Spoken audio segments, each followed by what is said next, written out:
ஒரு சிங்கம் எப்போ எதுலயும் பெக்யூலியர் தான். ஒரு முறை சிங்கம் கர்ஜிச்சதுன்னா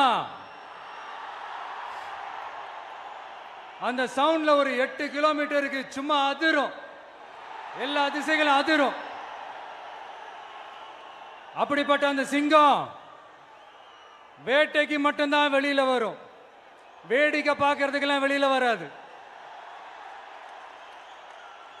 வேட்டையில கூட உயிரோடு இருக்கிற மிருகங்களை தான் வேட்டையாடும். அதுலயும் பெரும்பாலும் தன்னை விட பெரிய சைஸ் உள்ள மிருகங்களை தான் குறி வச்சு தாக்கும், ஜெயிக்கும். எவ்வளவு பசியில் இருந்தாலும் உயிர் இல்லாததை, கெட்டு போனதை தொட்டு கூட பார்க்காது. அப்படிப்பட்ட அந்த சிங்கம் அவ்வளவு ஈஸியா எதையும் தொடாது, தொட்டா விடாது. காட்டோட 4 பக்கமும் மார்க்கிங் மை டெரிட்டரின்னு தன்னுடைய பவுண்டரியை தானே வகுக்கும். அப்படிதான் அந்த காட்டையே தன்னோட கண்ட்ரோல்ல வச்சிருக்கும். சிங்கத்துக்கு கூட்டத்தோட இருக்கிறதுக்கும் தெரியும், தனியா இருக்கிறதுக்கும் தெரியும்.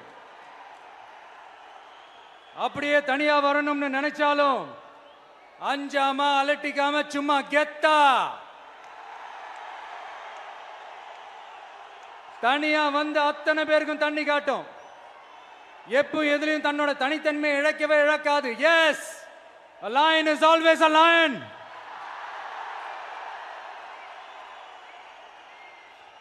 There are so many jackals and other animals in the forest, but there will be only one lion.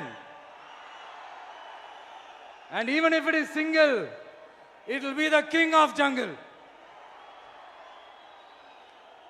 It is not only a description but also a clear declaration.